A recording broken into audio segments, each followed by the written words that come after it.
The lunch rush at Rosie's diner hit like a tidal wave every day at noon, and today was no different. Sophie Martinez moved between tables with practiced efficiency, her apron pockets stuffed with order pads, pens, and crumpled dollar bills that would hopefully add up to enough for this month's electric bill. Table 4 needed ketchup. Table 7 was ready to order. Table 2 had been nursing the same cup of coffee for an hour, and Sophie pretended not to notice because the elderly man looked lonely and the diner was warm. "Sophie, order up," Mario called from the kitchen window. She grabbed 2 plates, hot ceramic burning through the thin towel, and delivered them with a smile that had stopped feeling fake somewhere around her 100th shift. The couple at table 6 thanked her. She refilled their water glasses without being asked and moved on. This was her life. Controlled chaos, aching feet, the smell of coffee and grease that never quite washed out of her hair, and the constant, crushing weight of bills that kept piling up faster than her paychecks could cover them. Sophie had worked at Rosie's for 3 years, ever since she'd aged out of foster care with nothing but a high school diploma and a bone-deep determination not to end up on the streets. She had her own apartment now, a 5th-floor walk-up in a building that should have been condemned a decade ago. But it was hers. The rent was almost affordable. And the neighborhood, while rough, had a few good people scattered among the broken ones. She'd made it work through sheer stubborn refusal to fail. "Sophie," Mrs. Chen at table 3 waved her over. "Can I get this to go? My grandson's waiting." "Of course." Sophie boxed up the barely touched sandwich, knowing Mrs. Chen would give it to her grandson for dinner because the woman survived on tea and pride. "No charge for the box." Mrs. Chen's eyes misted. "You're a good girl." Sophie's throat tightened. She squeezed the older woman's shoulder gently and moved on before the emotion could crack her professional mask. If you're enjoying the story so far, don't forget to hit the like button and subscribe. Drop a comment telling me where in the world you're watching from. I love hearing from you. The afternoon shift was supposed to be calmer, but Sophie's apartment building had other plans. Her phone buzzed in her apron pocket just as she was clearing table 9. She glanced at the screen and her stomach dropped. "Building manager, water leak. 5th floor. Need access to your unit ASAP." Sophie's hands went cold. The 5th floor. Her apartment. She typed back quickly. "I'm at work until 6. How bad is it?" The response came immediately. "Bad enough. Get here when you can." Sophie closed her eyes and counted to 10. She couldn't afford to lose this shift. She couldn't afford emergency repairs. She couldn't afford anything that wasn't already in her carefully calculated budget. "You okay?" Mario asked, noticing her frozen in the middle of the dining room. "Yeah," Sophie lied. "Just family stuff." Mario nodded, understanding without pushing. That was one thing she appreciated about this place. Nobody asked questions they didn't want answered. Sophie made it through the rest of her shift on autopilot. Smile. Take orders. Deliver food. Refill drinks. Collect tips. Repeat. By the time 6 o'clock arrived, her feet screamed and her chest felt tight with anxiety she couldn't afford to acknowledge. She changed out of her uniform in the tiny bathroom, pulling on jeans and a sweater that had seen too many winters. Her reflection in the spotted mirror looked tired. 21 years old and already exhausted. The walk to her apartment took 15 minutes. Sophie used the time to mentally calculate her savings. $347. That was it. That was all she had between herself and complete disaster. Please don't be expensive, she thought. Please don't be expensive. Her building looked worse in the fading afternoon light. Cracked brick, broken security, door that hadn't locked in months. Graffiti tags layered over older graffiti tags. The elevator had a handwritten, out of order, sign that had been there so long it was yellow with age. Sophie climbed the 5 flights of stairs, her legs burning by the 3rd floor. She could hear shouting from the 2nd floor, music from the 4th. Normal sounds. Familiar chaos. The 5th floor hallway was wet. Sophie's heart sank. Water spread across the cracked linoleum, seeping from under several doors, including hers. The building manager, a man named Frank who smelled like cigarettes and indifference, stood outside her apartment with his arms crossed. "Finally!" he said when he saw her. "This is a nightmare." Sophie's mouth went dry. What happened? Pipe burst in the wall. Flooded 3 units including yours. Frank shook his head. Gonna need to cut the water to this whole section. Repairs are gonna take days, maybe weeks. Sophie felt the words hit her like physical blows. Days! Weeks! Where am I supposed to? She couldn't finish the sentence. Frank shrugged. Not my problem. Building owner says affected tenants need to find somewhere else to stay until repairs are done. But I can't. Sophie's voice cracked. I don't have anywhere else to go. Frank's expression didn't change. That's rough, kid. But I got 4 other units in the same situation. You're not special. Sophie's hands trembled as she unlocked her door. The damage inside made her stomach turn. Her mattress was soaked. Her clothes, her books, everything she owned was either wet or ruined. The ceiling had a massive water stain spreading like a bruise. She stood in the doorway of her destroyed home and felt something inside her chest crack. Don't cry, she told herself. Don't cry. Don't cry. She cried anyway. Silently, standing there with her back to Frank, looking at the ruins of the life she'd fought so hard to build. You got 48 hours to clear out, Frank said from behind her. After that, I'm locking it up until repairs are done. Sophie nodded without turning around. She didn't trust her voice. Frank's footsteps echoed down the hall. Sophie was alone. She spent the next hour salvaging what she could. A few pieces of clothing that weren't completely soaked. Her small box of important papers, birth certificate, social security card, high school diploma. The photo of her and her foster sister from years ago, the frame cracked but the picture intact. Everything fit into 2 garbage bags. Sophie sat on her ruined mattress and stared at the walls. She had nowhere to go. The women's shelter was always full. The few people she knew from work had their own problems. She had no family, no safety net, no backup plan. Her phone buzzed. A text from her coworker, Jamie, you okay? Mario said something was wrong. Sophie typed back, water damage. Apartment flooded. Need to find somewhere to stay. Jamie's response came quickly. Oh no. I wish I could help, but my place is tiny, and my roommate is really strict about guests. Sophie understood. Everyone was barely surviving. Nobody had room for extra problems. It's okay, Sophie typed. I'll figure it out. She sat there until the light faded completely, until the hallway grew quiet, until she couldn't avoid the truth any longer. Tomorrow, she would have to go to work and pretend everything was fine. Tomorrow, she would smile at customers and refill coffee and act like she wasn't 1 paycheck away from homelessness. Tomorrow, she would figure out where to sleep. Tonight, she would sit in her broken apartment and let herself feel the crushing weight of how hard life could be for people nobody cared about. Sophie finally left her apartment after midnight, carrying her 2 garbage bags down 5 flights of stairs. The building was quieter now, just the occasional sound of arguments or crying babies filtering through thin walls.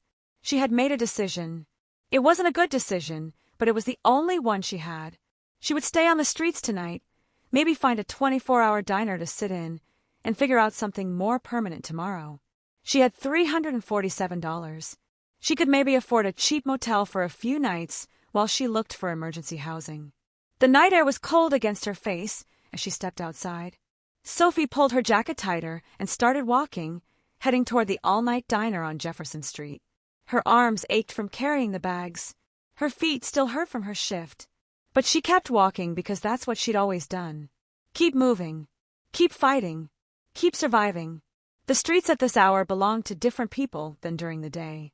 Sophie kept her head down, walked fast, tried to look like she had somewhere to be and someone waiting for her. She passed closed shops and empty lots. A few people lingered in doorways, and Sophie recognized the same desperate calculation in their eyes that she felt in her chest. How do you survive when the world doesn't care if you disappear? The diner was still 2 blocks away when Sophie heard it. A sound that made her stop walking. Crying. A baby crying. She looked around, trying to locate the source. The street was mostly empty. A few parked cars. Dark buildings rising on either side. The crying got louder, more desperate. Sophie's gaze traveled upward and her heart stopped. 5 stories up, a baby stood on a narrow balcony, tiny hands gripping the railing. The child couldn't have been more than 2 years old, wearing only a diaper, screaming into the night. Sophie dropped her bags. Oh my God! she whispered. Oh my God, oh my God. The balcony railing was old, wrought iron with gaps wide enough for a small body to slip through. The baby was crying and leaning forward, little hands reaching toward the street below like they didn't understand the danger. Sophie's mind raced. Call 911. Yes. Call 911. She fumbled for her phone, hands shaking so badly she almost dropped it. She dialed, pressed the phone to her ear, watching the baby above. 911, what's your emergency? There's a baby on a balcony, Sophie said, her voice high and tight. 5th floor, corner of Jefferson and Oak. The baby's alone and it's right at the edge, and the baby's hand slipped. Time fractured into something slow and terrible. The child tilted forward, small body tipping over the railing, and fell. Sophie moved without thinking. She ran, dropping her phone, arms outstretched, calculating trajectory and distance like her brain had become a computer designed for this single impossible task.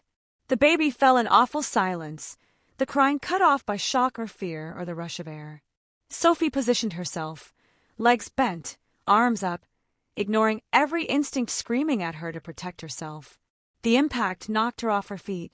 Pain exploded through her arms and chest as she caught the baby and fell backward, her body cushioning the child's landing as they hit the concrete together. For a moment, Sophie couldn't breathe, couldn't think, could only register the impossible weight of a small body in her arms and the sharp pain radiating through her ribs. Then the baby gasped and started crying again.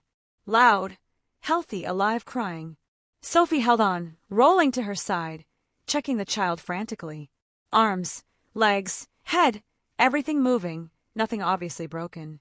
The baby was screaming, terrified and confused, but breathing, alive, safe. It's okay, Sophie gasped, her own breath coming in painful bursts. It's okay, I've got you, you're okay. People started appearing. A woman ran out of a building. A man shouted something. Car doors opened. Voices overlapped, asking questions Sophie couldn't process. She focused on the baby, small body trembling in her arms. Warm and alive and safe. Someone knelt beside her. Oh my God, you caught him. You actually caught him. Sophie looked up and saw a woman in pajamas, her face pale with shock. Is he yours? Sophie managed to ask. No, I don't know whose baby this is. Sirens wailed in the distance, getting closer.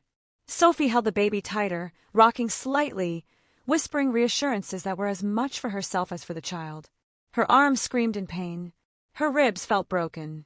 But the baby was alive. That was all that mattered. The paramedics arrived first, then police. Sophie explained what happened in fragments, still holding the baby until they gently took him from her arms to check him over. You saved his life, one of the paramedics said, looking at Sophie with something like awe.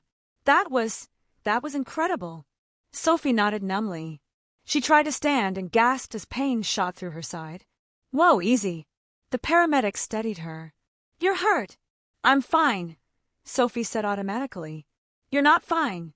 You took a bad fall. We need to check you out. Sophie let them guide her to the ambulance, but her eyes stayed on the baby. Police were knocking on doors now, trying to find whose child had been left alone on a dangerous balcony. He's okay, the paramedic working on the baby called. Over. Bumps and bruises, probably terrified, but he's okay. You broke his fall completely. Sophie's chest loosened slightly. Okay. He was okay. That was when she noticed the building across the street. Tall, modern, completely different from the rundown apartments surrounding it. Dark windows reflected the flashing emergency lights except for one window on the 6th floor. That window was lit, and someone stood there, a silhouette against the glass, looking down at the scene below. Sophie couldn't see details from this distance. Just a tall figure, unnaturally still watching. Something about that stillness made her skin prickle. Whoever it was had seen everything. Had watched her catch a falling baby and hadn't looked away. Miss! The paramedic touched her arm. We really need to take you to the hospital. Sophie pulled her gaze away from the window. I can't afford the hospital. The paramedic's expression softened. Your ribs might be cracked. You need x-rays. Sophie shook her head. I can't. I'm sorry, I just can't. Before the paramedic could argue, a police officer approached.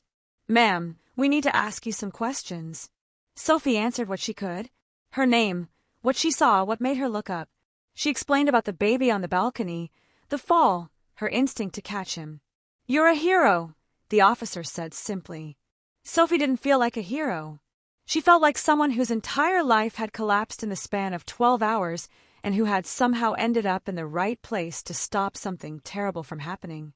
By the time they finished questioning her, the baby had been taken to the hospital with Child Protective Services already involved. They'd identified the apartment. The door was wide open, and no one was inside. The baby had apparently been left alone long enough to wander onto a balcony that should have been locked. Sophie's stomach turned. How scared must that baby have been? The paramedics tried one more time to convince her to go to the hospital. Sophie refused, signed the waiver they made her sign, and watched them drive away. The crowd dispersed slowly. The excitement was over.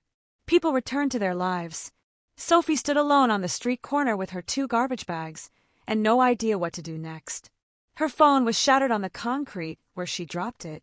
Her ribs screamed with every breath. She had nowhere to go and no way to contact anyone. But a baby was alive.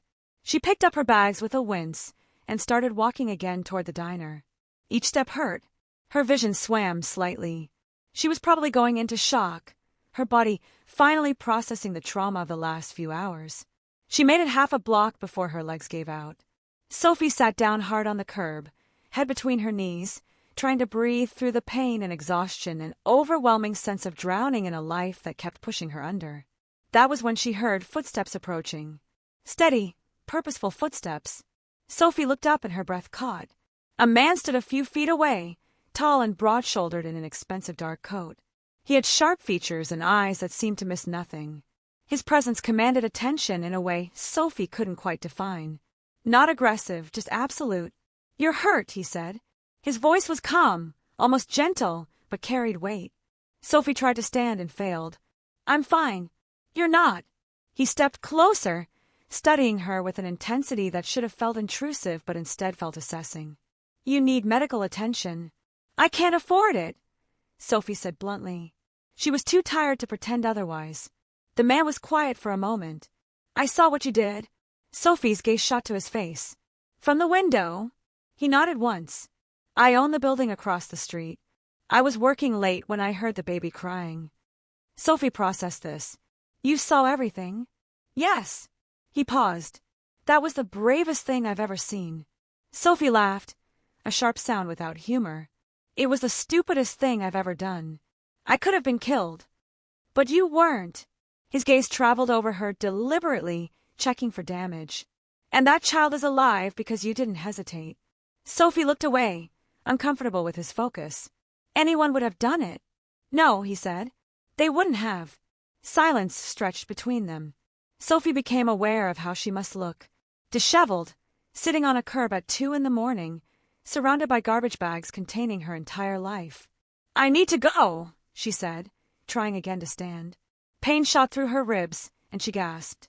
The man moved quickly, catching her elbow to steady her. His touch was firm but careful. "Where are you going?" Sophie wanted to lie, but the truth tumbled out anyway. "I don't know. My apartment flooded. I was looking for somewhere to stay when I heard the baby." His eyes narrowed slightly. "You're homeless." Temporarily displaced, Sophie corrected with what little dignity she had left. The man studied her for another long moment. Then he said something that changed everything. "Come with me." Sophie stared at him. "Excuse me. You need medical attention and somewhere safe to stay. I can provide both." Every warning bell in Sophie's head went off at once. Strange man. Middle of the night. Too good to be true. "I don't know you." "No," he agreed. "But I watched you risk your life for a child you'd never met. That tells me something about who you are." He paused. "My name is Vincent Marchetti. I own several businesses in this city. I can give you references if needed." Sophie recognized the name. She'd heard it before, usually whispered with a mix of respect and fear. Vincent Marchetti, property owner, businessman, someone important in ways she didn't fully understand. "Why would you help me?" she asked. Vincent's gaze held hers. "Because you saved a life tonight. Because you're hurt and alone. Because I can." Sophie wanted to say no. Every survival instinct told her to refuse. But the pain in her ribs was getting worse, her vision was swimming, and she genuinely didn't know where else to go. "If I say yes," she said carefully, "what exactly are you offering?" "A doctor to check your injuries. A safe place to sleep tonight. Food if you're hungry." Vincent's tone stayed level. "Nothing more unless you choose it." Sophie searched his face for deception and found only calm certainty. "Why?" she asked again, softer this time. Vincent was quiet for a moment. When he answered, his voice was almost too low to hear. "Because sometimes the right thing presents itself clearly, and only a fool ignores it." Sophie didn't know what that meant, but something in his tone made her believe he was sincere. "Okay," she whispered, "but I'm keeping my bags." Vincent's mouth curved slightly. "Of course." He helped her to her feet, his hand on her elbow again, steadying her. A black car Sophie hadn't noticed before pulled up to the curb, and a driver stepped out to open the back door. Sophie hesitated. Vincent seemed to sense it. "You can leave at any moment. I give you my word." That should have meant nothing. Words were cheap, but something about the way he said it, the absolute conviction, made Sophie believe him. She let him help her into the car. The interior was warm and clean and smelled like leather. Sophie sank into the seat and felt her body start to shake, the adrenaline finally crashing. Vincent slid in beside her, maintaining a respectful distance. He didn't touch her again, didn't crowd her, just sat there, solid and calm, while Sophie tried not to fall apart. "Where are we going?" she managed to ask. "My home," Vincent said. "I have a private physician on call. He'll check you over, make sure nothing is seriously damaged." Sophie nodded. She was so tired, so bone-deep exhausted that thinking felt impossible. The car moved through the quiet streets, leaving behind the chaos of the night. Sophie watched the buildings pass, each one looking more expensive than the last. "Can I ask you something?" she said suddenly. "Yes." "Why were you working at 2 in the morning?" Vincent was quiet for a moment. "I don't sleep well," he admitted. "Work is better than lying awake." Sophie understood that more than she wanted to admit. "What do you do for work?" "I manage properties and investments. I handle problems." He paused. "I'm good at fixing things." Something about the way he said it made Sophie think he meant more than buildings and money, but she was too tired to push. The car pulled up to a building that made Sophie's breath catch. Modern glass and steel, doorman standing ready, soft lighting that looked expensive even from the outside. "This is where you live?" she asked. "Yes." Of course it was. Of course a man who offered to help strangers lived in a building that probably cost more per month than Sophie made in a year. Vincent helped her out of the car. The doorman nodded to him with deep respect and didn't even glance at Sophie's garbage bags. The elevator ride to the top floor was smooth and silent. Sophie caught her reflection in the mirrored walls and flinched. She looked terrible. Pale, disheveled, dressed in clothes that had seen better years. Vincent's penthouse was exactly what she expected. Clean lines, expensive furniture, floor-to-ceiling windows, showing the city spread out below like a glittering map. "Sit," Vincent said, gesturing to a sofa that probably cost more than Sophie's entire apartment deposit. She sat carefully, her ribs protesting. Vincent disappeared into another room, and Sophie heard him making a phone call in a low voice. She took the moment alone to look around. The space was immaculate, but somehow impersonal. Beautiful but unlived in. Like a showroom instead of a home. Vincent returned. "The doctor will be here in 20 minutes. Sophie nodded. "Thank you." "Are you hungry?" he asked. Sophie's stomach was too twisted with stress to even consider food. "No." Vincent sat in the chair across from her. Not close enough to crowd, but close enough to talk comfortably. "Tell me about yourself." Sophie blinked. "What?" "I want to know who you are." Sophie didn't know what to say to that. "I'm nobody. Just a waitress." "You're not nobody," Vincent said firmly. "You saved a child's life tonight." Sophie looked down at her hands. "I just did what anyone would do." "We've established that's not true." Vincent leaned forward slightly. "Where are you from, Sophie?" The use of her name surprised her. Then she remembered the police had used it repeatedly at the scene. He must have overheard. "Foster care," Sophie said. "Aged out 3 years ago. Been working at Rosie's diner ever since." Vincent's expression didn't change, but something in his eyes softened. No family. No. The flooded apartment. Were you living alone? Yes. And now you have nowhere to go. Sophie met his gaze. I'll figure it out. I always do. Vincent studied her for a long moment. I believe you would, he said quietly. But you don't have to. Not tonight. Before Sophie could respond, there was a knock at the door. Vincent rose, smoothly, and let in a man carrying a medical bag.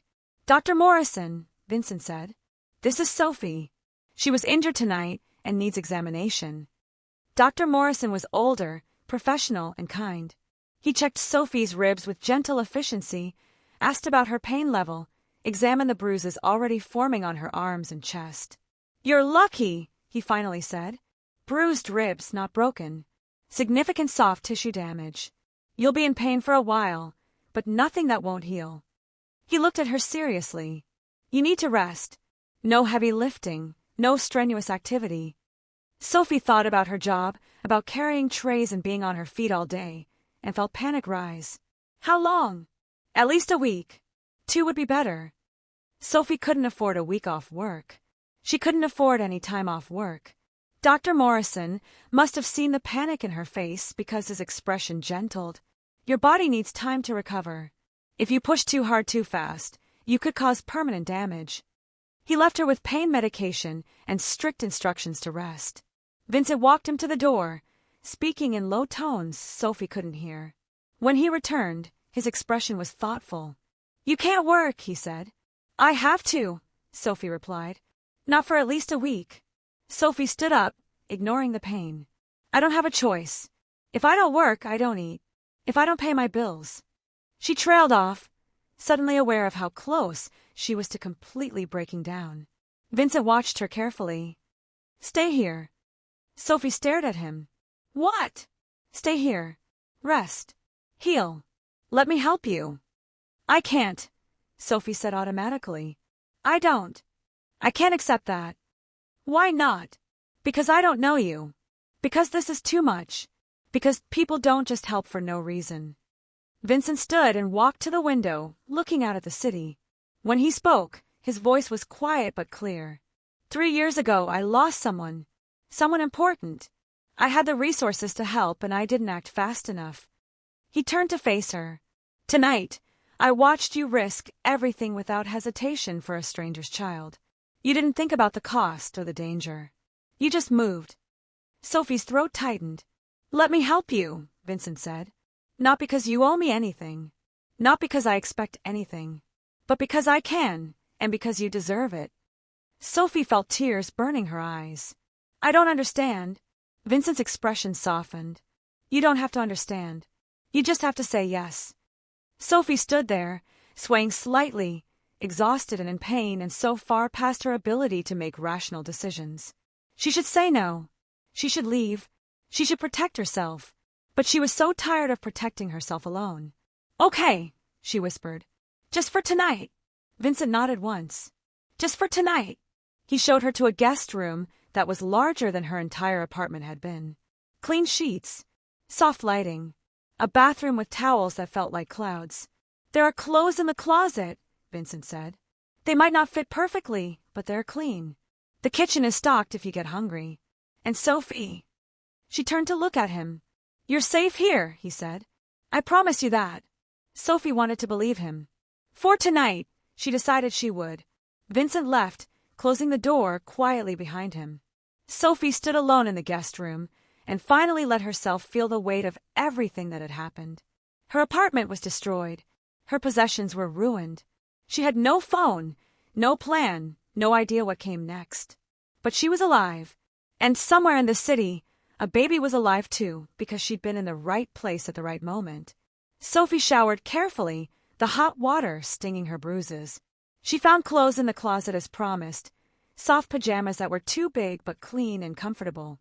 She took the pain medication Dr. Morrison had left and crawled into the guest bed. The sheets were softer than anything she'd ever touched. The room was quiet and warm and safe.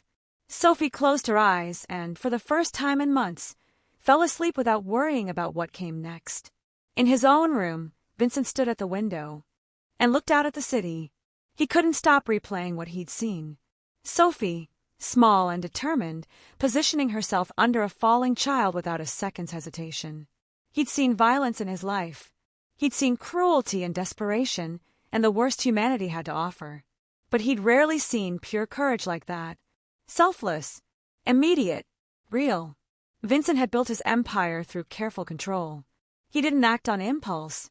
He didn't make decisions based on emotion. But watching Sophie tonight had stirred something he thought he'd buried years ago. Something that made him want to protect and provide and shelter this woman who clearly expected nothing from anyone. He told her she could stay just for tonight, and he'd meant it. But as he stood there in the dark, Vincent knew with absolute certainty that one night wouldn't be enough. Not for him, and possibly not for her either. Sophie Martinez had walked into his life at exactly the moment she needed him, and exactly the moment he hadn't known he needed her. And Vincent Marchetti didn't believe in accidents. He believed in opportunities. And this one felt like something he couldn't afford to waste. Sophie woke to sunlight streaming through unfamiliar windows, and a moment of pure panic before memory settled. Right. Vincent Marchetti's penthouse. The guest room. The night that felt like a fever dream. She sat up slowly, testing her ribs. The pain was still there, sharp and insistent, but manageable. Better than last night, when every breath had felt like broken glass. The clock on the nightstand read 9:30. Sophie never slept past 6. Her body was trained for early shifts and survival mode. But apparently exhaustion and pain medication had overridden years of conditioning. She found her cleaned clothes folded on a chair she hadn't noticed last night. Someone had washed and dried them while she slept. The realization made her stomach flip. Vincent had staff. Of course he did. People who moved through this penthouse like ghosts, taking care of things while he worked and she slept. Sophie dressed carefully, each movement a reminder of what her body had been through. When she finally emerged from the guest room, she found Vincent in the kitchen. He stood at the counter with a coffee cup, dressed in dark slacks and a crisp white shirt with the sleeves rolled up. He looked alert and controlled, like someone who'd slept perfectly and had been awake for hours. "Good morning," he said when he saw her. His gaze traveled over her quickly, assessing. "How do you feel?" "Sore," Sophie admitted. "But okay." Vincent nodded and moved to pour her coffee without asking. He added cream without asking that either, and Sophie realized with a start that he'd watched her at some point, noticed how she took her coffee. Or maybe he'd asked the staff. Maybe this was just how people with money operated, anticipating needs before they were spoken. "Sit," Vincent said, gesturing to the breakfast bar. Sophie sat. The coffee was perfect. The kitchen smelled like fresh bread and something savory she couldn't identify. "Are you hungry?" Vincent asked. Sophie's stomach answered before she could. A loud, embarrassing growl that made her cheeks flush. Vincent's mouth curved slightly. "I'll take that as a yes." He moved through the kitchen with surprising efficiency, plating food that appeared to have been kept warm. Eggs, toast, bacon, fresh fruit. More food than Sophie usually ate in an entire day. "I didn't cook this," Vincent said as he set the plate in front of her. "My housekeeper, Maria, prepared breakfast before she left. She wanted to make sure you had options." Sophie stared at the plate. "This is too much. Eat what you want." Sophie picked up her fork, suddenly ravenous. The food was incredible. Simple but perfectly prepared. She tried to eat slowly, maintain some dignity, but her body had other priorities. Vincent watched her for a moment, then said quietly, "When did you last eat a real meal?" Sophie paused, fork halfway to her mouth. "Yesterday. At work. I get 1 free meal per shift." Vincent's expression didn't change, but something tightened around his eyes. "And before that?" Sophie set down her fork. "Why does it matter?" "It matters," Vincent said simply. Sophie looked at him, at the calm way he stood there asking questions that cut too close to truths she didn't share with anyone. "I eat enough," she said. "I'm fine." "You're not fine," Vincent said. "You're surviving. There's a difference." Sophie's throat tightened. "I don't need your pity." "I'm not offering pity." Vincent moved around the counter and sat beside her, not touching but close enough that she felt his presence. "I'm offering help. There's a difference in that, too." Sophie stared at her plate. "I don't understand why you're doing this." I told you last night.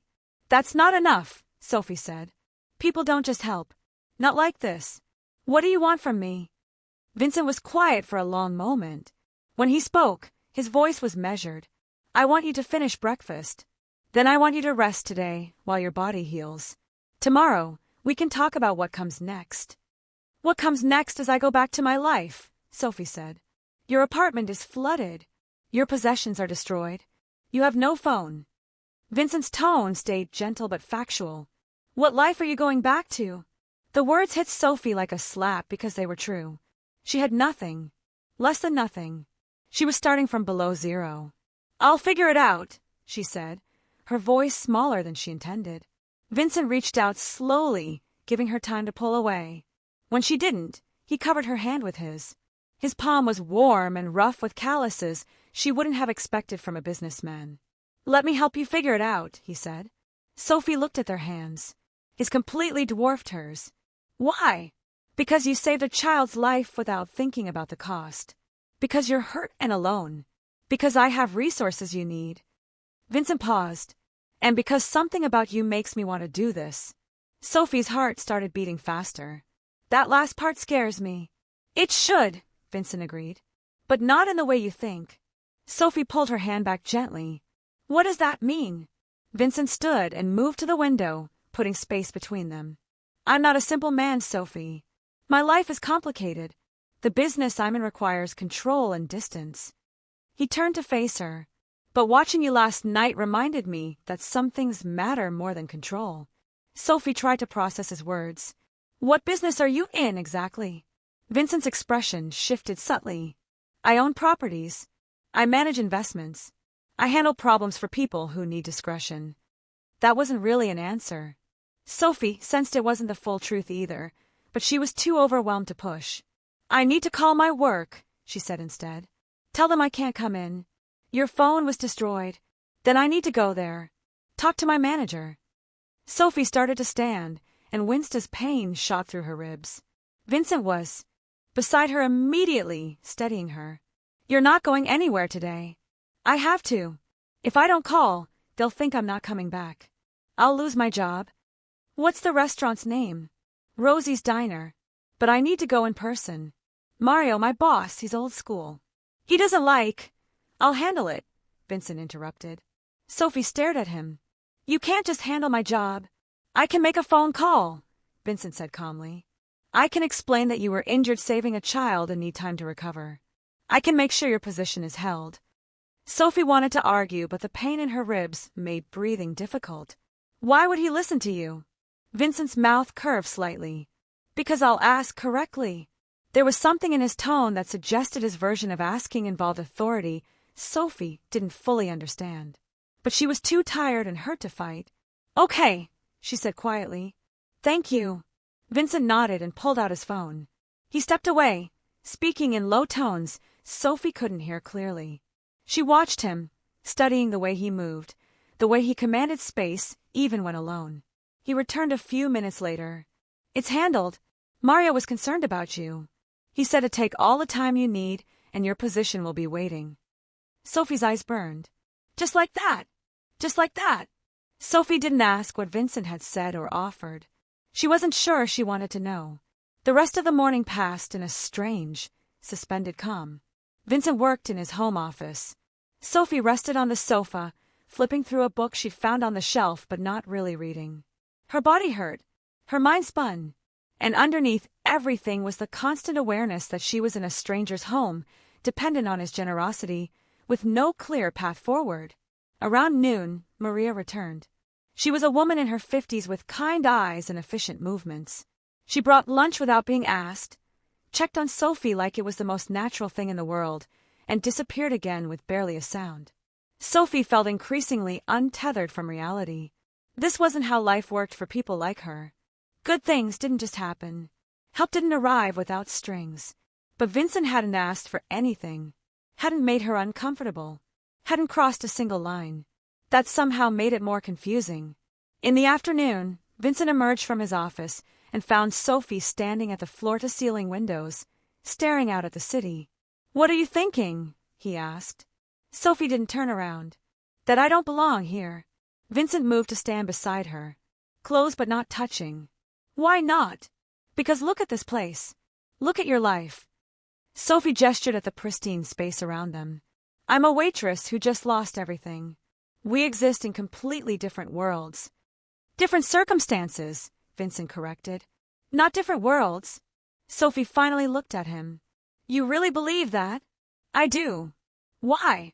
Vincent was quiet for a moment, his gaze on the city below. Because I wasn't always this, he said finally. I built what I have. I know what it's like to have nothing. Sophie studied his profile. How long ago? Long enough that most people have forgotten. Vincent turned to face her fully. But I haven't. I remember what hunger feels like. What desperation feels like. What it's like to make impossible choices because all your options are bad. Sophie's throat tightened. Then you know why I can't just accept this. I know why you think you can't, Vincent said. But you can. Because accepting help isn't weakness, Sophie. It's survival. Before Sophie could respond, Vincent's phone buzzed. He glanced at it, and his expression tightened almost imperceptibly. I need to handle something, he said. Will you be all right alone for a few hours? Sophie nodded. Of course. Vincent hesitated, like he wanted to say something else. Then he simply nodded and left. Sophie watched him go, feeling oddly bereft. Which was ridiculous. She'd only known this man for 12 hours. She shouldn't feel anything about his presence or absence. But she did. The afternoon stretched long and quiet. Sophie napped, her body demanding rest. She woke to find Maria setting out dinner, a simple pasta that smelled incredible. Mr. Marchetti called, Maria said with a warm smile. He'll be late. He wanted to make sure you ate. Sophie thanked her and sat alone at the dining table, eating slowly, feeling like an imposter in someone else's life. Vincent didn't return until after 10. Sophie heard the door open and close, heard his footsteps in the hallway. She was curled on the sofa, having given up on sleeping in the guest room because the living room felt less isolating. He appeared in the doorway and stopped when he saw her. You're awake, he said. Couldn't sleep. Sophie sat up carefully. How was your thing? Vincent's jaw tightened. Complicated. He looked tired. Not physically, but like something had worn on him mentally. Sophie recognized that kind of exhaustion. She'd felt it herself more times than she could count. Do you want to talk about it? She asked. Vincent looked surprised by the question. No one usually asks me that. Maybe they should. Something softened in his expression. He crossed the room and sat in the chair across from her, maintaining that careful distance he always kept. A business deal went poorly, he said after a moment. Someone tried to renegotiate terms after we'd already agreed. What did you do? I reminded them why agreements matter. Vincent's tone was mild, but something dangerous flickered in his eyes. They reconsidered. Sophie had the distinct impression there was a lot Vincent wasn't saying. You're good at that, aren't you? Making people reconsider. Yes. The simple honesty caught Sophie off guard. That should probably scare me. Probably, Vincent agreed. Does it? Sophie thought about it. She should be scared. This man had power and control and resources she couldn't fathom. He operated in spaces she didn't understand. But when he looked at her, she didn't feel fear. She felt seen. No, she said quietly. Not of you. Vincent's gaze intensified. Then what are you scared of? Sophie pulled her knees up carefully, hugging them. That I'm getting too comfortable here. That I'll start depending on this, and then it'll disappear, and I'll be back where I started. Or worse. Vincent leaned forward, elbows on his knees. I'm not going to let that happen. You can't promise that. I can, Vincent said firmly. And I am. Sophie shook her head. You don't know me. Not really. What if I'm not worth all this? Vincent's expression turned almost fierce. You caught a falling baby without hesitation. You put your life at risk for a stranger's child. You work yourself to exhaustion trying to survive alone. He paused. Sophie, you're worth more than you know. Sophie's eyes burned. She blinked hard, refusing to cry. Stop saying things like that. Why? Because it makes me want to believe you. Then believe me, Vincent said simply. They sat in silence, something heavy and important hanging between them. Sophie felt the weight of a choice approaching, a fork in the road she couldn't ignore. Finally, she spoke. What happens next? Really? Not just tonight or tomorrow, but what's your plan here? Vincent was quiet for a long moment. When he answered, his voice was careful. I'd like you to stay here while you recover. No pressure. No expectations. Just time to heal and figure out your next steps. And after I recover, we'll figure that out together. Sophie searched his face. I don't understand what you get out of this. Vincent's gaze held hers. Peace. What? You asked what I get. The answer is peace. Vincent's voice softened. I've spent years building control. Building walls. Building a life that's efficient and profitable and completely isolated. And then I watched you save that child and something shifted. Something I didn't know was missing. Sophie's heart pounded. That's a lot to put on a stranger. You're not a stranger anymore. The certainty in his voice made Sophie's breath catch. This was moving too fast. It was too much, too intense, too impossible. But it also felt more real than anything in her life had felt in years. I need to think, Sophie whispered. Vincent nodded immediately. Of course. Take all the time you need. He stood to leave, giving her space. But Sophie heard herself speak before she could stop. Vincent! He turned back. Thank you, she said. For everything. Even if I don't fully understand it. Vincent's expression softened completely. You don't need to understand it, Sophie. You just need to let it be real. He left her alone then. Sophie curled back into the sofa cushions and tried to make sense of the last 24 hours. Her life had imploded. She'd saved a baby. She'd been taken in by a powerful man who looked at her like she mattered. And somehow, impossibly, she felt safer than she had in years. Sophie fell asleep on the sofa, and when Vincent checked on her hours later, he found her there, peaceful and breathing evenly. He carefully draped a blanket over her, his touch light enough not to wake her. Then he stood there longer than necessary, watching her sleep, feeling something unfamiliar settle in his chest.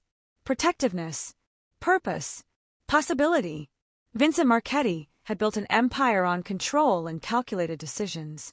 But Sophie Martinez was neither controlled nor calculated.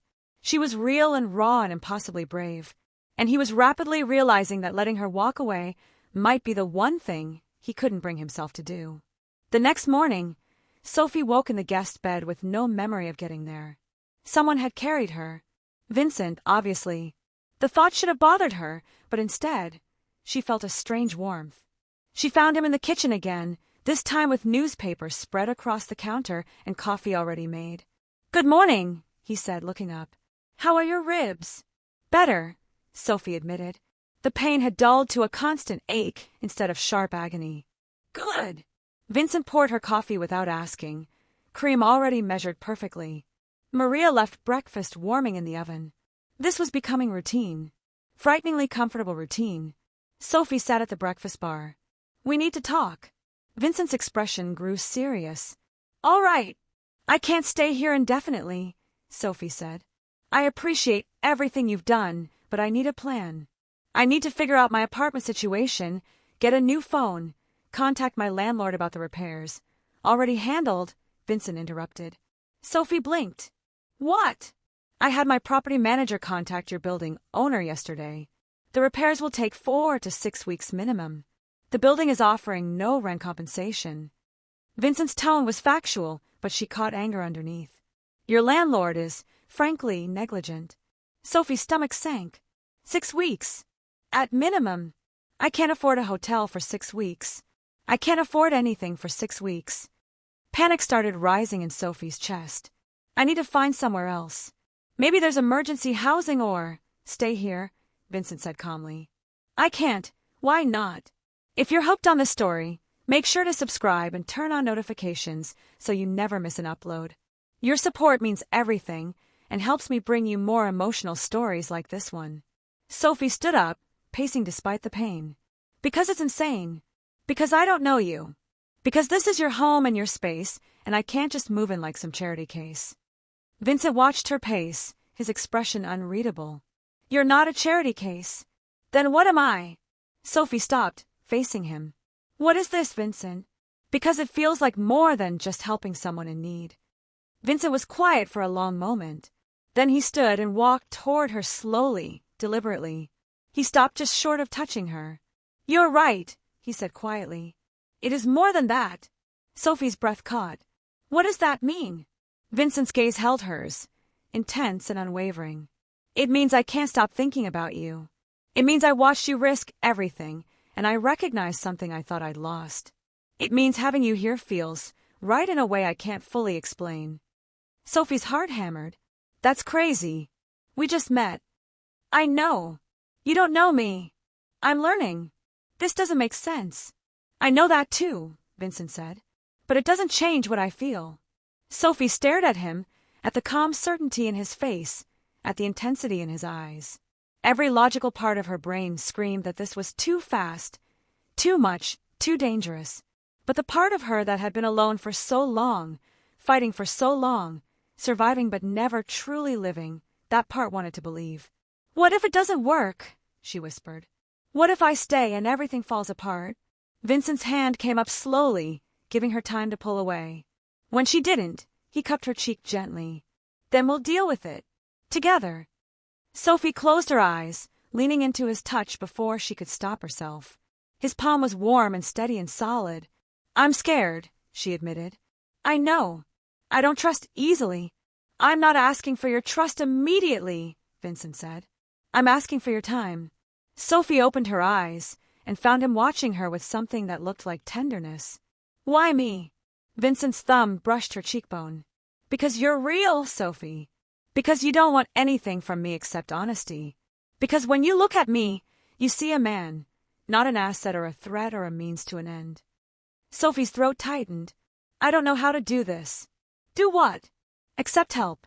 Let someone in. Trust that good things can happen." Vincent's expression softened completely. "Then let me show you." They stood there, so close Sophie could feel his warmth, his breath, his absolute presence. She should step back, should maintain distance, should protect herself. Instead, she heard herself say, "Okay." Vincent's eyes widened slightly. "Okay. I'll stay," Sophie said. "For now, while my apartment gets repaired. But I need rules." "Name them." Sophie took a shaky breath. "I'm not a guest. If I stay, I contribute. I help. Maria with cooking or cleaning, or whatever needs doing. I don't just sit around being taken care of." Vincent nodded. "Agreed. And I need honesty," Sophie continued. "No games, no manipulation, no hidden agendas. If something changes, you tell me. I can promise you that. And," Sophie hesitated, "and we take this slow. Whatever this is between us. We don't rush." Vincent's hand dropped from her face, but his gaze stayed intense. "How slow?" Sophie tried to smile despite her racing heart. "I don't know. I've never done anything like this before." "Neither have I," Vincent admitted. That surprised her. "Really? Really?" Vincent's mouth curved slightly. "I don't bring people into my space, Sophie. I don't open my life to anyone. You're the exception." Sophie didn't know what to say to that. The weight of being someone's exception felt enormous. "Then we'll figure it out together," she said finally. Vincent's smile reached his eyes this time. Together. The next few days passed in a strange new rhythm. Sophie helped Maria in the kitchen, learning that the older woman had worked for Vincent for 5 years and clearly adored him. Maria treated Sophie with warmth and acceptance, like her presence wasn't strange at all. "He's different with you here," Maria told Sophie one afternoon while they prepped dinner together. Sophie paused in chopping vegetables. "Different how?" "Lighter," Maria said. "Mr. Marchetti is always so controlled, so careful. But with you, he relaxes. I haven't seen him truly relax in years." Sophie processed this. "Has he always been so intense?" Maria's expression grew thoughtful. "Yes and no. He's always been focused, driven. But something happened a few years ago that hardened him. He pulled away from everything except work." She looked at Sophie directly. "Until now." Sophie wanted to ask what had happened, but it felt intrusive. Vincent would tell her when he was ready. Or he wouldn't. She couldn't force intimacy. In the evenings, Vincent would emerge from his office, and they'd have dinner together. They talked about everything and nothing. Sophie told him about growing up in foster care, about the family she'd lived with, about aging out of the system and deciding to make it on her own. Vincent listened like every detail mattered, asking questions that showed he was truly hearing her. Vincent shared less about himself, but Sophie was learning to read his silences. He'd grown up poor, worked his way into his current position through intelligence and determination. He had few close relationships and trusted even fewer people. "Why don't you trust people?" Sophie asked one night. Vincent was quiet for a moment. "Because most people want something. They see me as a resource or a threat or a tool. They don't see me. And I do." Vincent's gaze met hers across the dinner table. Yes. The weight in that single word made Sophie's chest tight. They didn't touch beyond accidental brushes. Vincent maintained careful distance, honoring her request to go slow. But Sophie felt the tension between them growing, thick and electric. 1 week after she'd moved in, Sophie's ribs had healed enough that breathing no longer hurt. Dr. Morrison had checked her progress and declared her recovered enough to return to light work. Sophie stood in the guest room that had become hers, staring at her reflection in the mirror. She looked better, rested, federal cared for in ways she hadn't realized she needed. But she also looked different, softer somehow, less guarded. That night at dinner, Vincent set down his fork and looked at her seriously. "I need to tell you something," he said. Sophie's stomach tightened. "Okay. My business isn't entirely conventional," Vincent began carefully. "I own legitimate properties and investments, but I also handle complicated situations for people who need discretion." Sophie waited, sensing there was more. "Some of those situations involve gray areas," Vincent continued. "Legal gray areas. Ethical gray areas. I don't break laws, but I bend them. I operate in spaces most people avoid." Sophie processed this. "Are you telling me you're a criminal?" "I'm telling you I'm not always on the right side of conventional morality," Vincent said. "I handle problems. Sometimes those problems require methods that wouldn't stand up to public scrutiny." Sophie studied his face. "Is anyone in danger?" "No." "Are you in danger?" Vincent's jaw tightened. "Occasionally." Sophie's chest constricted. "Why are you telling me this now?" "Because you asked for honesty," Vincent said. "And because if you're going to stay here, even temporarily, you need to understand who I am." "What I am?" Sophie was quiet for a long moment. She should be scared, should be planning her exit, should be protecting herself from whatever this was. Instead, she asked, "Do you hurt people who don't deserve it?" Vincent's gaze held hers. "No." "Do you use your power to take advantage of people weaker than you?" "No." "Do you lie to me?" "Never," Vincent said firmly. Sophie nodded slowly. "Then I don't care about gray areas." Vincent looked genuinely surprised. "You don't?" "I've lived in the real world, Vincent. I know things aren't black and white. I know survival requires compromise sometimes." Sophie leaned forward. "What matters to me is that you're honest with me, that you treat me with respect, that you don't use me." Vincent was quiet for a beat. "And if I told you I want you for reasons that aren't entirely selfless?" Sophie's heart skipped. "What reasons?" Vincent stood and moved around the table. He stopped beside her chair, close enough that Sophie had to tilt her head back to see his face. "I want you because you make me remember what it feels like to be human," Vincent said quietly. "I want you because seeing you here in my space feels right. I want you because every time you smile it does something to my chest I can't explain."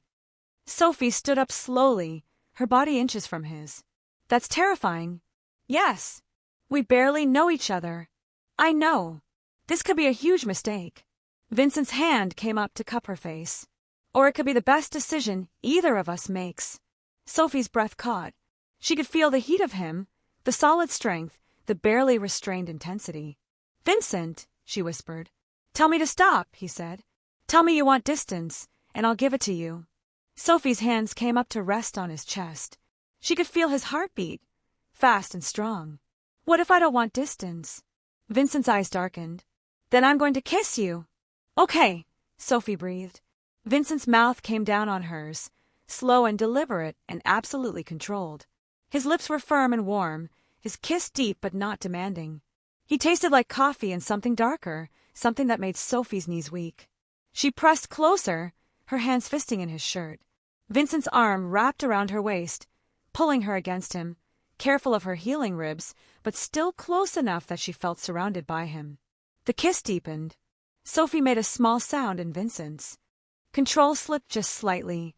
His hand slid into her hair, tilting her head back, taking the kiss from gentle to consuming. When they finally broke apart, both breathing hard, Vincent rested his forehead against hers.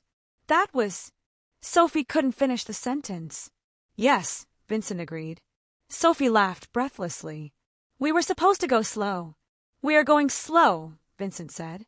I've wanted to do that since the moment I saw you. Sophie pulled back enough to see his face. Really? Really? Vincent's thumb brushed her swollen lips. You have no idea what you do to me. Sophie's chest felt tight with emotion she couldn't name. I think I might. They stood there, holding each other, something fundamental shifting between them. This wasn't temporary anymore. This wasn't simple. This was real and complicated and terrifying. And Sophie realized she didn't want to run from it. Vincent's phone buzzed in his pocket, breaking the moment. He ignored it. It buzzed again, insistent. You should get that, Sophie said softly. Vincent looked like he wanted to argue, but he pulled out his phone and his expression hardened. I need to handle this. Sophie stepped back. It's okay. Vincent caught her hand. We're not done with this conversation. I know. He kissed her once more, quick but intense, then disappeared into his office.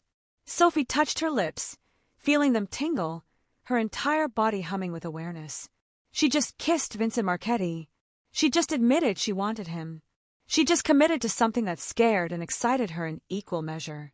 And for the first time in her life, Sophie felt like she was choosing something for herself. Not survival, not necessity, just want. Pure, honest, terrifying want. Vincent didn't return from his office that night. Sophie waited for an hour, then 2, before finally retreating to the guest room. She lay awake, replaying the kiss, feeling the ghost of his touch on her skin. Something had changed between them. Something permanent. She woke the next morning to voices in the hallway. Low, tense voices that made her stomach clench. Sophie climbed out of bed carefully and opened her door a crack. Vincent stood near the entrance with 2 men she'd never seen before. They wore expensive suits and carried themselves with the kind of authority that set her nerves on edge. The situation is contained, one of them was saying. But DeLuca is asking questions. Vincent's jaw tightened. Let him ask. He knows about the girl, the other man said. Sophie's breath caught. The girl. They meant her. Vincent's voice turned cold. That's not his concern. With respect, Mr. Marchetti, anything that distracts you is his concern. He's looking for weaknesses. Then he'll be disappointed.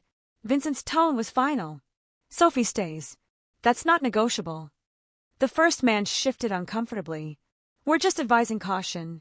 Getting involved with someone right now, when things are unstable. I didn't ask for your opinion on my personal life, Vincent interrupted. I asked you to handle DeLuca. Can you do that, or do I need to find someone who can? Both men straightened immediately. We'll handle it. Good. Then we're done here. The men left quickly. Vincent stood alone in the hallway, tension radiating from every line of his body. Then he seemed to sense Sophie watching because his head turned sharply toward her door. Their eyes met.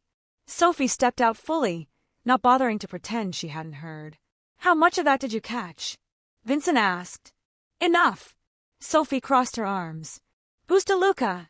Vincent's expression shifted, calculating. Then he seemed to decide something. Come. We should talk. They settled in the living room. Vincent poured himself coffee with hands that were perfectly steady, but Sophie could see the tension in his shoulders. DeLuca is a business associate, Vincent said carefully. Someone I've worked with in the past who now views me as competition. And he knows about me. Yes. Sophie's stomach tightened. Is that dangerous? Vincent was quiet for a beat too long. It could be. Vincent, I won't let anything happen to you, he said firmly. I have security measures in place. DeLuca knows better than to make a direct move. He's just testing boundaries. Sophie processed this. By threatening me. By implying the possibility. Vincent's jaw clenched. There's a difference. Not much of one. Vincent set down his coffee and moved to sit beside her. Close enough that their knees almost touched. Sophie, my world is complicated. I told you that. There are people who see anything I care about as leverage. Sophie's chest tightened at his phrasing. Anything you care about? Vincent's gaze held hers. Yes. So by staying here, I'm making you vulnerable. By staying here, you're making me want to protect something again. Vincent's voice softened. That's not weakness, Sophie. That's remembering what matters. Sophie wanted to believe him, but fear crept up her spine. What if he does more than just ask questions? What if he actually tries something? Then he'll regret it. The coldness in Vincent's voice made Sophie shiver. I've built what I have by making very clear what happens to people who cross certain lines. DeLuca knows this. He's posturing. But you can't be sure. No, Vincent admitted. But I can be prepared. Sophie stood and paced to the window, looking out at the city below. Everything had felt surreal before, but manageable. Now danger had a name, and suddenly the fairy tale felt fragile. Maybe I should leave, she said quietly. Vincent was behind her in an instant. Not touching, but close enough that she felt his presence. Is that what you want? I don't know. Sophie's voice cracked. I don't want to be the reason you get hurt. Or worse. Vincent's hand settled gently on her shoulder, warm and steady. Sophie, look at me. She turned. His face was serious but not cold. Intense but not angry. I've lived in this world for 15 years, Vincent said. I've made enemies and allies and choices that can't be undone. DeLuca is not new. This dance is not new. What's new is having someone worth protecting. That's too much pressure, Sophie whispered. It's not pressure. It's choice. Vincent's hand moved to cup her face. I'm choosing you. I need to know if you're choosing me. Sophie's heart hammered. I'm scared. I know. I don't know if I'm strong enough for this. Vincent's thumb brushed her cheek. You caught a falling baby without hesitation. You're stronger than you know. Sophie wanted to believe him. Wanted to be brave enough to stay. But doubt gnawed at her. What if I'm not? She asked. What if I stay and everything falls apart and you get hurt because of me? Then we'll deal with it, Vincent said. Together. That word again. Together. Like it was simple. Like they were a unit already. Maybe they were. Sophie took a shaky breath. Okay. I'm staying. Sophie managed a small smile. But you need to promise me something. Anything. Be honest with me. Always. If something changes, if the danger gets worse, if you need me to leave, tell me. Don't try to protect me by hiding things. Vincent's expression shifted, something like respect warming his eyes. I promise. They stood there for a long moment, the morning light streaming through the windows, the city alive below them. Sophie felt the weight of her choice settling into her bones. She was staying. She was choosing Vincent Marchetti and his complicated world and the terrifying possibility of something real. The next few days were tense but quiet. Vincent increased security without making it obvious. Sophie noticed the man, who seemed to always be in the building lobby now. The car that followed them when they went out. The way Vincent's phone rang more frequently, conversations had in low tones behind closed doors. But he came back to her every evening. They had dinner together. They talked. And slowly, carefully, they learned each other. Sophie discovered that Vincent read philosophy books before bed, that he donated anonymously to foster care organizations, that he had a scar on his ribs from a knife fight when he was 19, that he sometimes woke from nightmares he wouldn't discuss. Vincent learned that Sophie was terrified of thunderstorms, that she taught herself to cook by watching library videos, that she'd never had a birthday cake until she bought herself one at 20, that she cried during movies but never about her own life. They fit together in ways that shouldn't have worked. Her softness and his control, her optimism and his calculated caution, her trust and his suspicion. But somehow it did work. 1 week after the conversation about DeLuca, Sophie woke to find Vincent already gone. A note sat on the kitchen counter in his precise handwriting. Had to handle something. Back by evening. Maria will be here. Stay inside. Be the last part made Sophie's stomach clench. Stay inside. That wasn't a suggestion. That was an order. Something was happening. Sophie tried to distract herself. She helped Maria with laundry. She read. She attempted to sketch, something she used to do before life became about pure survival. But anxiety hummed under her skin. Vincent didn't return by evening. The sun set. Darkness fell. Maria left with a worried glance but didn't ask questions. Sophie was alone in the penthouse when her temporary phone rang. She'd gotten a replacement through Vincent's assistant, though she barely knew the number yet. Unknown caller. Sophie's hand shook slightly as she answered. Hello. Sophie Martinez. The voice was male, smooth, unfamiliar. Who is this? A friend. I wanted to reach out, introduce myself. I'm Anthony DeLuca. Sophie's blood ran cold. She should hang up. Should call Vincent immediately. But something kept her on the line. How did you get this number? She asked, keeping her voice steady. DeLuca chuckled. I make it my business to know things, especially about people close to Vincent Marchetti. I'm not close to anyone. Don't lie, Sophie. It's unbecoming. DeLuca's tone stayed pleasant, but menace lurked underneath. You've been living in his home for 2 weeks. He's changed his security patterns. He's distracted. All because of you. Sophie's heart pounded. What do you want? Nothing dramatic. Just a conversation. I think you should know what kind of man you're sleeping with. I'm hanging up. He killed someone 3 years ago, DeLuca interrupted. Did he tell you that? A business partner who betrayed him. Vincent put a bullet in his head personally. Sophie's breath stopped. You're lying. Am I? DeLuca's voice was almost kind now. Ask him about Marcus Chun. Ask him what happened that night. See if he tells you the truth. Why are you telling me this? Because you seem like a nice girl who got caught up in something she doesn't understand. DeLuca paused. Vincent Marchetti is dangerous, Sophie. He destroys everything he touches. And if you stay, you'll be destroyed too. The line went dead. Sophie stood frozen, phone clutched in her hand, mind racing. Lies. These were lies meant to manipulate her, to drive a wedge between her and Vincent. But doubt crept in anyway. How well did she really know him? She knew the careful version he showed her, the controlled man who kissed her gently and promised protection. But what about the other Vincent? The one who operated in gray areas and made people regret crossing him? The front door opened. Sophie jumped, heart in her throat. Vincent entered, looking exhausted. His shirt was wrinkled, hair slightly mussed. When he saw her face, he stopped immediately. What happened? He asked, crossing to her quickly. Sophie held up the phone. DeLuca called me. Vincent's expression turned thunderous. What did he say? He told me you killed someone. Marcus Chun. 3 years ago. Sophie watched Vincent's face carefully.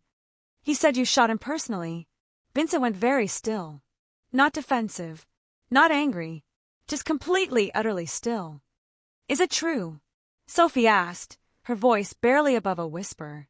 Vincent's jaw worked. Then, slowly, he nodded. Yes. The word hit Sophie like a physical blow. She took a step back. You killed someone. Yes. And you didn't tell me. Vincent's eyes were dark, haunted. No. Sophie's hand shook. Why?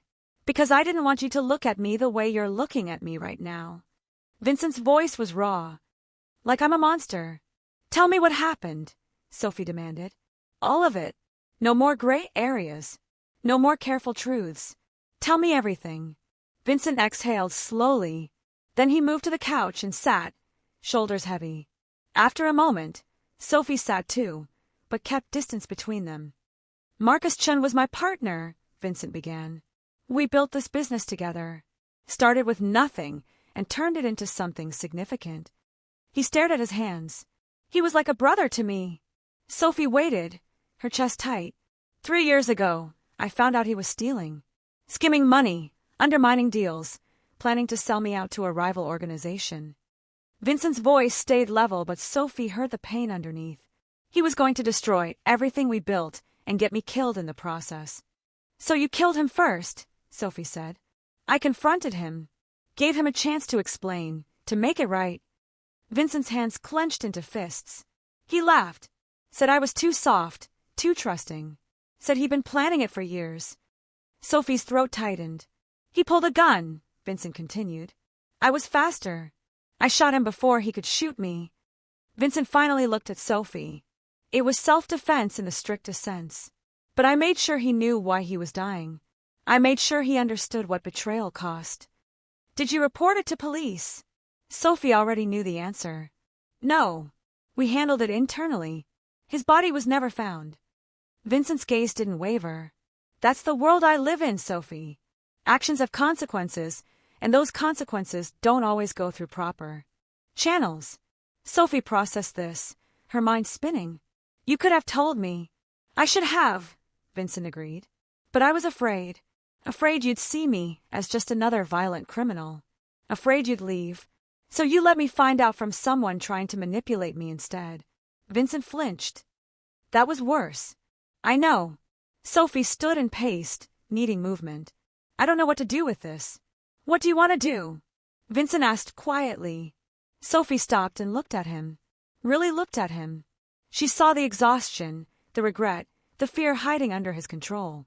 But she also saw the man who'd taken her in without hesitation. Who'd protected her. Who'd been gentle and honest in every way he knew how. Except this one. I want to be angry, Sophie said finally. I want to feel betrayed and scared and like I should run. And do you? Sophie's eyes burned. Yes. But I also. She struggled for words. I also understand why you didn't tell me. And I hate that I understand. Vincent stood slowly. Sophie, don't. She held up a hand. I need to think. I need time to process this without you looking at me like that. Like what? Like you're terrified I'm going to leave. Sophie's voice cracked. Because right now, I don't know if I am or not. Vincent's expression shuddered. Okay. Take the time you need, Vincent said. I'll sleep in my office tonight. Give you space. He started to leave, then stopped. For what it's worth, I regret not telling you. I don't regret defending myself, but I regret lying by omission. You deserved better. Then he was gone, leaving Sophie alone in the too big living room with too many thoughts. She didn't sleep that night. She sat by the window, watching the city lights, thinking about violence and survival and the lines between self-defense and murder. By dawn, she'd made a decision. Sophie found Vincent in his office, asleep on the couch with files spread around him. He looked younger in sleep, vulnerable. She stood there for a moment, watching him, feeling her heart ache. Then she spoke softly. Vincent! His eyes opened immediately, alert. Sophie! I'm not leaving, she said before he could speak. But we need new rules. Vincent sat up fully, giving her his complete attention. Name them. No more omissions. No more protecting me from hard truths. If there's something in your past, something you've done, I need to know. Sophie crossed her arms. I can handle darkness, Vincent. What I can't handle is being kept in the dark. Vincent nodded slowly. Agreed. And I need to know what I'm actually staying for, Sophie continued. Is this just convenience? Protection? Or is it something real? Vincent stood and closed the distance between them. He stopped just short of touching her. It's real, he said. So real it terrifies me. Sophie's breath caught. How real? Vincent's hand came up to cup her face, his touch gentle. Real enough that the thought of you leaving makes it hard to breathe. Real enough that I'm rearranging my entire life to keep you safe. Real enough that I'm confessing to murder because losing your trust would be worse than prison. Sophie's eyes filled with tears. That's insane. I know. We've only known each other 2 weeks. I know that too. Sophie laughed, the sound watery. This is the worst decision I've ever made. Vincent's mouth curved. Probably. But I'm making it anyway. Sophie stepped closer, closing the last gap between them. I'm staying. I'm choosing you. Even though you're dangerous and complicated and you've literally killed someone. Vincent's arms wrapped around her carefully. I don't deserve you. Probably not, Sophie agreed. She pulled back to look at him. But you've got me anyway. So don't waste it. Never, Vincent promised. He kissed her then, deep and sure and full of relief. Sophie kissed him back, pouring everything she felt into it, the fear and the choice and the terrifying possibility of love. When they broke apart, Sophie said quietly, What do we do about DeLuca? Vincent's expression hardened. I handle him. Permanently. Vincent. Not like that, he said quickly. I mean I remove him as a threat. Diplomatically if possible. But he crossed a line calling you. That's not something I'll tolerate. Sophie nodded. Be careful. Always. Vincent kissed her forehead. Go get some sleep. Real sleep. I'll take care of this. Sophie didn't want to leave him, but exhaustion pulled at her. Promise you'll come back? I promise. She went to the guest room. Her room now, she supposed, and collapsed into bed. Despite everything, she fell asleep almost immediately, her body finally giving into days of tension. She woke hours later to find Vincent sitting in the chair beside her bed, watching her sleep. That's creepy, Sophie mumbled, still half asleep. Vincent smiled faintly. You talk in your sleep. Sophie's eyes opened fully. What did I say? You said my name. His voice was soft. You said, don't leave. Sophie's chest tightened. Did you? No. Vincent reached out and took her hand. And I won't. Sophie laced their fingers together. What happened with DeLuca? We had a conversation. He's backing off. Just like that. Vincent's smile turned darker. I made it very clear what the consequences would be if he didn't. He's a businessman, Sophie. He understands cost-benefit analysis. Sophie decided she didn't need more details than that. So we're safe. As safe as we can be in my world. Vincent's thumb brushed over her knuckles. But yes, for now. Sophie sat up, wincing slightly. Her ribs had healed but still protested sudden movements. What happens next? Next! Vincent looked at her curiously. What do you want to happen next? Sophie considered. I should probably go back to work. My ribs are healed. I can't hide here forever. You're not hiding. You know what I mean. Sophie smiled slightly. I need to start rebuilding my life. Real life. Not just this bubble. Vincent was quiet for a moment. What if this could be your real life? Sophie's heart skipped. What? Vincent stood and paced to the window, then turned back to her. What if you didn't go back to the diner? What if you stayed here and figured out what you actually want to do? I can't afford. Money isn't the issue, Vincent interrupted. I have more than enough for both of us. What I'm asking is, what do you want, Sophie? Not what you have to do to survive, but what you actually want. Sophie stared at him, the question hitting harder than it should have. Nobody had ever asked her that before. Her entire life had been about necessity, not desire. I don't know, she admitted. I've never thought about it. Then think about it now. Vincent moved back to sit beside her on the bed. If money wasn't an issue, if survival wasn't a concern, what would you do with your time? Sophie's mind raced. I used to draw. Before. Everything. I was pretty good at it. Then draw. It's not a career. It could be, Vincent said. Or it could just be something that makes you happy. Either way, you should do it. Sophie felt tears threatening again. Why are you doing this? Because you deserve to be more than a survivor, Vincent said simply. You deserve to actually live. Sophie's throat was too tight to speak. She just nodded. Vincent's hand came up to brush her tears away. Stay with me. Not as a guest. Not as someone I'm protecting. Stay as my partner. Build a life here. Figure out who you are when you're not just trying to survive. That's a lot, Sophie whispered. I know. I'm scared. I know that too. Vincent's gaze held hers. But I'm asking anyway. Sophie took a shaky breath. Then she said the words that felt like jumping off a cliff. Okay. Yes. I'll stay. Vincent's expression transformed. Pure relief and joy and something deeper. He pulled her into his arms, careful but sure, and held her like she was precious. Thank you, he murmured against her hair. Sophie held him back, feeling the solid strength of him, the warmth. Don't make me regret this. I won't, Vincent promised. I swear to you, Sophie. I'll spend every day proving you made the right choice. They stayed like that for a long time, holding each other, both feeling the weight and possibility of what they just committed to. Eventually, Vincent pulled back and said, We should celebrate. Sophie laughed. Celebrate what? Me agreeing to live with a man who kills people. Vincent's mouth twitched. When you put it that way, how would you put it? You're agreeing to build a life with someone who would do anything to protect you, Vincent said. Including things you might not approve of. Sophie considered this. I can live with that, as long as you don't lie to me about it. Never again, Vincent promised.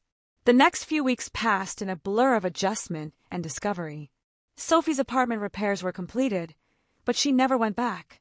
Vincent had her things moved to the penthouse, what little had survived the flood. The space became truly theirs, not just his. Sophie set up a small studio in one of the spare rooms. Vincent bought her professional art supplies without asking, an extravagance that made her cry. She started drawing again, slowly remembering what it felt like to create something just because she wanted to. Vincent's business continued, but he was home more. He included Sophie in parts of his life he'd kept separate before. She met his inner circle, men like Marco and Leo who looked at her with surprise and respect. She learned the unspoken rules of Vincent's world, who to trust, who to avoid, how to read danger before it arrived. It wasn't a normal life, but it was theirs. One evening, 3 months after the night Sophie had caught a falling baby, they sat together on the couch watching the sun set over the city. "Can I ask you something?" Sophie said. "Always. Do you ever regret it? Taking me in that night?" Vincent looked at her like she'd grown a second head. "Never. Not once. Even though I've complicated your life?" "You haven't complicated it," Vincent said. "You've made it worth living." Sophie's chest tightened in the best way. "That's very dramatic." "It's very true." Vincent pulled her closer. "Before you, I was just existing, going through motions, building an empire for no real reason except I didn't know what else to do. And now I have something worth protecting," Vincent said simply. "Something worth changing for." Sophie tilted her head up to look at him. "You know I love you, right?" Vincent went very still. "You've never said that before." "I know. I was scared to." Sophie smiled. "But I'm done being scared of good things." Vincent's hand cupped her face, his thumb brushing her cheek. "I love you too. So much it terrifies me." Sophie laughed softly. "We're quite a pair. Two terrified people choosing each other anyway." "The best things are terrifying," Vincent said. Then he kissed her, slow and deep and full of promise. When they broke apart, Sophie rested her head on his shoulder. "What happens next for us?" "Whatever we want," Vincent said. "We build it together." "Together," Sophie echoed, liking the sound of that word more every time she heard it. They sat there as darkness fell, the city lights beginning to glow below them. Sophie thought about the night 2 weeks ago that felt like a lifetime. The moment she'd looked up and seen a baby on a balcony. The choice she'd made without thinking. That choice had led her here. To safety. To love. To a life she'd never imagined possible. Sophie had spent so long just surviving, she'd forgotten what it felt like to actually live. To have someone who wanted her, not because she was useful or convenient, but just because she was herself. Vincent pressed a kiss to her temple. "What are you thinking?" "That I'm glad I looked up that night," Sophie said. "I'm glad I caught him. I'm glad you were watching." "So am I," Vincent murmured. "So am I." 6 months later, Sophie stood in a small art gallery in Brooklyn, surrounded by her drawings. The show was modest, just a corner of a larger exhibition, but it was hers. Her work, her voice. Vincent stood beside her, his hand resting on her lower back. He'd been instrumental in making this happen, connecting her with the right people, providing resources. But the art itself was all Sophie. "You did this," he said quietly. "This is all you." Sophie looked at her drawings on the walls. Images of the city, of survival, of small moments of beauty in hard places. They were raw and honest and completely her. "We did this," she corrected. "I couldn't have gotten here without you." Vincent's arm wrapped around her waist. "You would have found a way. You always do." Maybe. Sophie wasn't sure. But she knew she didn't have to find ways alone anymore. She had Vincent. She had security. She had space to breathe and create and become. A woman approached, asking about one of the pieces. Sophie explained her process, sold her first drawing, and felt something settle in her chest that felt like pride. Later, back in the penthouse, their home now, not just his, Sophie found Vincent on the balcony. She wrapped her arms around him from behind, resting her cheek against his back. "Thank you," she said. "For what?" "For seeing me that night. For helping me. For giving me space to figure out who I could be." Vincent turned in her arms and pulled her close. "Thank you for letting me." Sophie looked up at him, at the man who'd walked into her life at her lowest moment and refused to let her fall any further. "I love you. I love you too," Vincent said. Then he pulled a small box from his pocket. "Which is why I want to ask you something." Sophie's breath caught. "Vincent." "Sophie Martinez," he said, opening the box to reveal a simple, beautiful ring. "Will you marry me?" Sophie stared at the ring, at Vincent's serious face, at the hope in his eyes. She thought about everything they'd been through, the complications and the danger and the impossible choices. And then she thought about the simple truth underneath all of it. She loved him. He loved her. They'd built something real from nothing. "Yes," she said, tears streaming down her face. "Yes, absolutely yes." Vincent slid the ring onto her finger, then kissed her like she was oxygen and he'd been drowning. Sophie kissed him back, pouring everything into it. Her joy, her love, her gratitude for the life they'd built together. When they finally broke apart, Sophie was laughing and crying at the same time. "This is insane. We met because I caught a baby. We met because you're brave and selfless and you reminded me what those things look like," Vincent corrected. "The baby was just the catalyst." Sophie looked at her ring, at the man who'd given it to her, at the life spread out before them. "What happens next?" Vincent smiled. "Whatever we want. We build it together." "Together," Sophie agreed. And for the first time in her life, Sophie truly believed in happy endings. Not perfect ones, not easy ones, but real ones, built on choice and trust, and love that had been tested and survived. The night Sophie Martinez caught a falling baby had changed everything. Not just because she'd saved a life, but because someone had been watching. Someone who'd seen her courage and recognized something worth protecting. Vincent Marchetti had given her shelter when she had none. Safety when she was vulnerable. Love when she'd stopped believing in it. And Sophie had given him something back. Purpose. Humanity. A reason to be more than just the sum of his dangerous choices. They weren't perfect. Their life wasn't simple. But standing there on the balcony, wrapped in each other's arms, looking out at the city that had witnessed both their darkest moments and their greatest choice, they were real. And that was enough. More than enough. It was everything. Thank you so much for watching until the end. If you love this story, check out the other videos on your screen now. I think you'll really enjoy them. And don't forget to subscribe if you haven't already. See you in the next story.